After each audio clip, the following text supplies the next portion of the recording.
जो बिहार में हुआ था वही क्या बंगाल में होने जा रहा है? भाई लग तो यही रहा है, क्योंकि गुजरात से स्पेशल ट्रेन चली है और वहां बीजेपी के नेता लगातार स्टेशन पर दौरा कर रहे हैं और लोगों को हाथ हिलाकर झंडी दिखाकर वहां से भेज रहे हैं कि जाइए बंगाल में बीजेपी को वोट दीजिए। बंगाल के लिए रवाना कर दी गई ये स्पेशल ट्रेन गुजरात से। ऐसा ही हुआ था कुछ बिहार के चुनाव में, जब आपको याद होगा हरियाणा से स्पेशल ट्रेनें चल गई थी, गुजरात से स्पेशल ट्रेनें चल गई थी। भाई कौन दे रहा है इन स्पेशल ट्रेनों का पैसा और किसने तय करा है कि इसमें वही वो लोग जाएंगे जो बंगाल में वोट डालने के लिए जा रहे हैं? ये स्पेशल ट्रेन क्या रेलवे ने चलाई है या फिर गुजरात बीजेपी के किसी नेता ने चलवाई है या फिर बंगाल के बीजेपी नेता ने चलवाई है? ये किसने चलवाई है ट्रेन, स्पेशल ट्रेन जो इलेक्शन के नाम पर चल रही है और बंगाल जा रही है? क्योंकि हरियाणा में जब ये स्पेशल ट्रेन चली थी तो बिहार चली थी, बिहार के लिए निकली थी। कहा यह गया था कि बीजेपी के नेताओं ने ये तमाम लोगों को फिक्स करके भेजा है,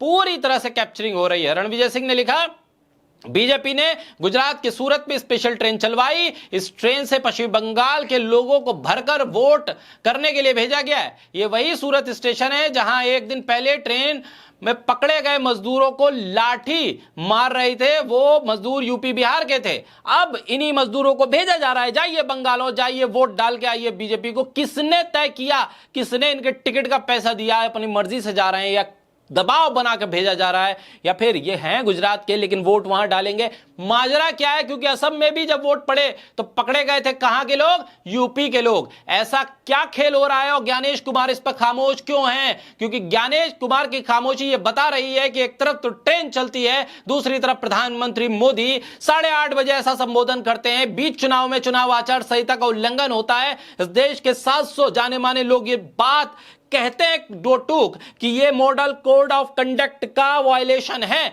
लेकिन ज्ञानेश कुमार हैं कि खामोश रहते हैं। वो खामोश रहें भी क्यों ना, उनकी बेटी अभी नोएडा में है और नोएडा का मामला अभी गरमाया हुआ है। वायलेशन तो वहां पर भी हुआ है, किस तरह का हुआ है ये आप लोग जानते हैं। कंचन यादव ने लिखा है कि जो बिहार में हुआ वही बंगाल में होने जा रहा है। गुजरात से स्पेशल ट्रेन चलवाकर वो डालने के लिए बीजेपी के लोगों को बंगाल भेजा जा रहा है। डकैती हो रही है, बिहार को डकैतों ने लूटा और अब बंगाल को खुलेआम डकैती का सामना करना पड़ेगा। इस पूरे मामले पे ध्रुव राठी ने भी लिखा, और लिखा क्या उन्होंने कहा, this is a blended violation of section 123/5 representation of people's act 1951।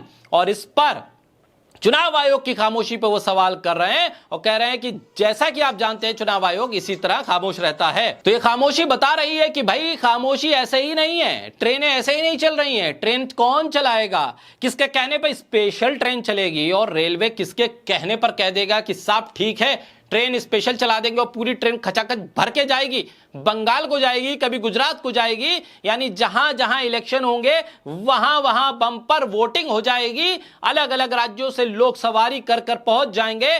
प्रधानमंत्री जब चाहेंगे तब राष्ट्र के नाम संबोधन करके वोट की अपील जैसे तमाम भाषण दे देंगे, model of code of conduct का वायलेशन कर देंगे। चुनाव आयोग खामोश रहेगा, स्पेशल ट्रेन चलने पर कोई सवाल नहीं होगा, कोई जवाब नहीं मांगा जाएगा। आखिर ये कैसा इलेक्शन है, ये कैसा चुनाव है कि ट्रेनें चल रही हैं, प्रधानमंत्री उधर भाषण दे रहे हैं, किसी पर कोई लगाम नहीं है। ये पहली बार इस देश के इतिहास पे हो रहा है कि वायलेशन पर वायलेशन है, लेकिन चुनाव आयोग है कि वो बस मुस्कुरा रहा है। वो ये कह रहा है कि मामला तय है, आप जो चाहे वो कोशिश कर लीजिए, ये वायलेशन हो या ना हो, चुनाव का नतीजा तो पहले से फिक्स है। काउंटिंग हो या ना हो, रिजल्ट का प्रिंट आउट तो पहले ही निकल चुका है। अब आप जितनी मर्जी चाहे कोशिश कर लीजिए, चिल्ला लीजिए, रैली कर लीजिए, या फिर चुनाव आयोग को कितना ही बड़ा नकारा घोषित कर दीजिए, इसी तरह से वोट पड़ेंगे, इसी तरह से चुनाव होगा।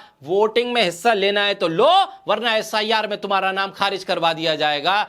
तय कर लेना है आपको कि कैसे चुनाव होने हैं। चुनाव के नाम पर सिर्फ और सिर्फ खाना पूर्ति होनी है, या सही मायने में वो नीला निशान लगना है आपकी उंगली पर। बहरहाल चुनाव आयोग की खामोशी प्रधानमंत्री के उस राष्ट्र के नाम संबोधन पर भी है जिस पर इस देश के जाने माने 700 लोगों ने सवाल खड़े कर दिए हैं। सोशल मीडिया पे लोग अचंभित हैं, लोग जाने माने वकील इस पर पूछ रहे हैं कि भाई ये हो क्या रहा है। स्पेशल ट्रेन चलाकर तमाम चीजों पर सोने पे सुहागा हो रहा है कि भाई हम तो वोट डाल कर रहेंगे, बंगाल में वोटर नहीं मिलेगा तो हम गुजरात से भेज देंगे। बहरहाल चुनाव हो रहा है और बंगाल की तस्वीरें जो आ रही हैं वो किसी जंग के मैदान से ज्यादा खूबसूरत नहीं है, क्योंकि वहां बड़े बड़े टैंक सीआरपीएफ के जवान लेकर घूम रहे हैं, मानो बंगाल में चुनाव नहीं कोई जंग का मैदान खुल गया है।